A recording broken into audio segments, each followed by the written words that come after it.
Welcome to the Lead Every Day show. Our mission is to see a world well led. And our strategy to get there? To empower leaders like you to lead every day. So let's get to work. Are you a trustworthy leader? Literally, do the people in your organization trust you? And maybe you would even ask, do they trust each other? Welcome to the Lead Every Day show. We're talking about engaging and developing others this week. It's a fundamental of leadership, and today it's build trust. I'm Randy Gravitt. And I'm Mark Miller. And I'm excited to have this conversation with you today, Mark, about this idea of trust. I think it was Patrick Lencioni who once wrote, the number one dysfunction of a team is a lack of trust. And this is a huge deal when it comes to this idea we talked about yesterday of engagement. Right. Because we're trying to help people care deeply Yeah. about their work, their coworkers, their customers, and their organization. And if they live in an environment of mistrust or low trust, then engagement just goes out the window. Yeah, that's so true. So there's a couple ways to think about this. We've said we want to be practitioners here. We want to help people. Like, how do you build trust?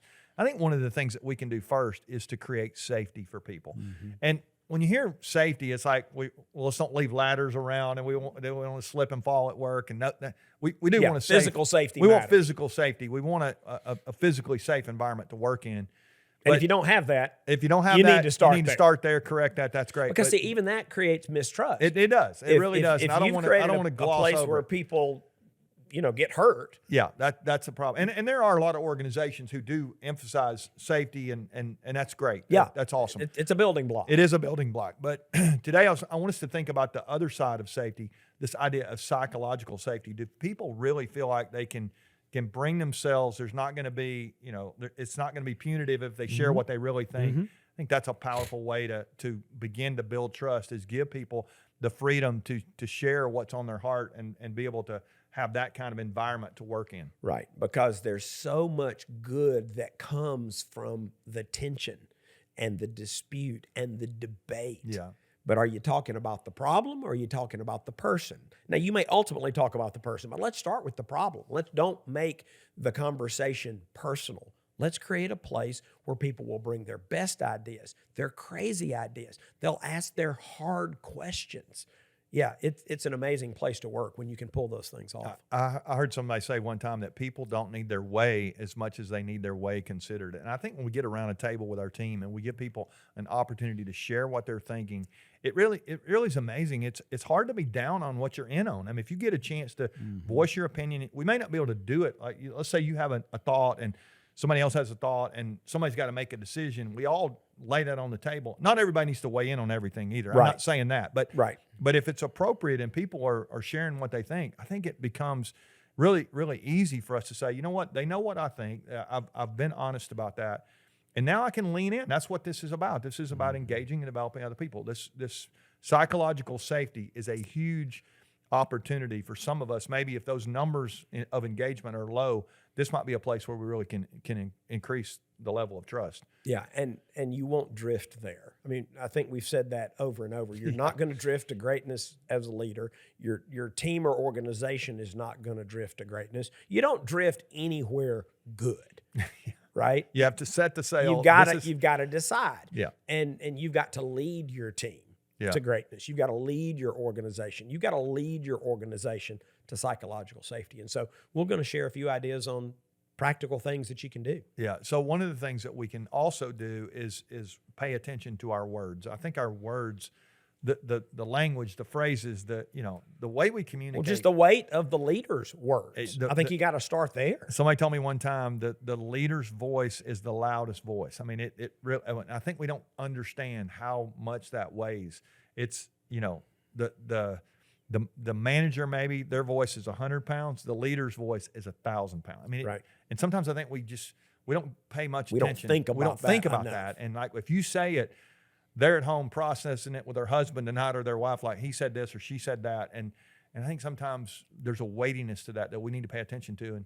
And it's another way that we can build trust, to understand that. Be very thoughtful. Be very thoughtful. Be about very that. careful. That's exactly right. And I think that, well, I just say also, I think the way we say things, so many, I was with an organization not long ago, and they were really struggling with a leader because of the profanity that was being used. It was just like they were berating everybody, and they thought saying it louder was going to make them more right, and it was diminishing trust. The leader didn't know it, but all these people around this leader were really struggling with the way that he was saying things. And I think that's, what's the old, you're never persuasive when you're abrasive. It's like there's nobody ever motivated by, I love it that you yell at me and scream at me and, cuss me out. I mean, that's like, that's not really motivating. A few of those and yet how many leaders really don't really pay attention to that? And so, and it causes engagement. It's what we've been talking about. It causes engagement to wane. It goes down when we, that's right.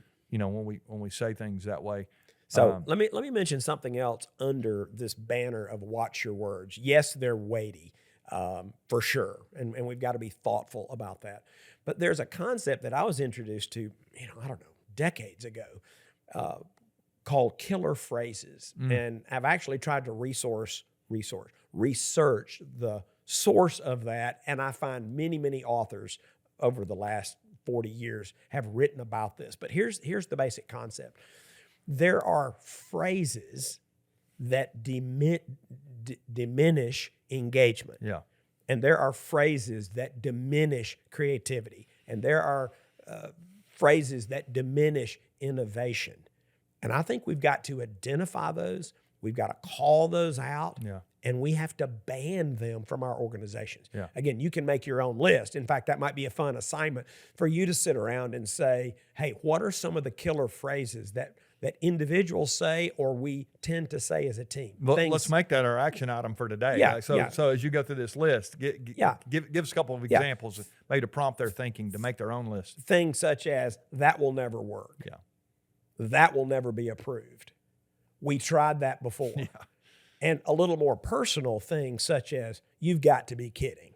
Yeah. Or, is that the best idea you've got? I mean, how uplifting are those things, right? Yeah. We're trying to get people to care deeply, and if we're basically throwing rocks with our words, again, and you can Google it on the internet. There are many others, but I don't think you'll need to Google it because I think you know some of these things that are said in your organization.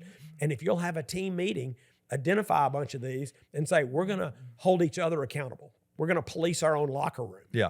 And when somebody uses one of those killer phrases, we're going to say, hold on, say that differently without saying the killer phrase. That'll never work. Yeah. Or we've tried that before. Yeah. So I'll say a couple of things here. You said, I think a couple episodes ago, the hardest person you're going to lead is yourself. And let me remind you that some of this self-talk maybe needs to be paid attention to as well. Maybe some of those killer phrases you're using toward yourself.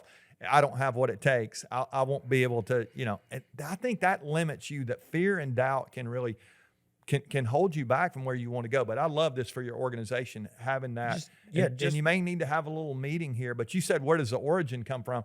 There's an old proverb that says, words kill, words give life. They're either poison or fruit. You get to choose. And I love that. It's just, your words are either going to tear down, they're going to hurt people, or they're going to actually, the words can be such a powerful way for us to build people up as well. And so these killer phrases is a good one. And let me quickly say, there may be truth in the sentiment. Right. But you approach it differently. Right. You may say, Randy, have we ever tried that before? Say, well, I don't know. Well, why don't we? I think we have. Let's go back and see what we could learn from that experience. Remember our after action review from the other day? There are ways. I'm not saying if you feel like you've got truth, like maybe there's no budget for that. Yeah. Okay, that might be a reality. Yeah. But don't use that to you can combat say the right idea. thing, just don't say it You in say, the wrong okay, hold way. on. Yeah. Let's figure out what that would cost. Let's figure out what the implications are with the budget. Let's figure out if it's an idea we want to pursue, maybe we need to make some changes to the budget versus just saying, that's not in the budget. Yeah. Well, okay, most great ideas are not in the budget. Yeah, that's good. I love that. I think it's so important for us to give thought to all that. But there's one other thing. Before we go today, let's talk about this. I think if we're going to really build trust, we've got to trust.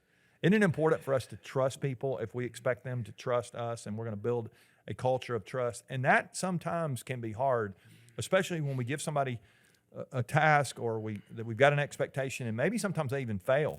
And it's in those times where we give them opportunity to continue to make progress, and I think that can be big as well. Sure. So, I mean, I think trust is contagious, and That's people good. always watch the leader. Yeah. Now, if somebody doesn't honor that trust, Again, That's right. If they're not trustworthy, I don't that's a know different.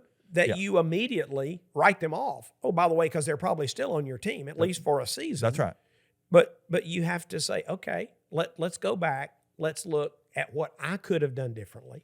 Let's look at how I could have stewarded this opportunity Yeah. better. Yeah. And let's have a conversation about what happened. I'm seeking to learn here. And I'm going to trust you again. Now, again, once a pattern emerges, then you got a different conversation. Right, that's a Because you whole don't different- want trust. You don't want people on your team who are not trustworthy. Yeah, that's I a got whole that. different deal. That's right. But if you will But if somebody's hard tried and they're extend trying and trust, they're making progress, if you will extend trust, it will foster trust. yeah, that's so good.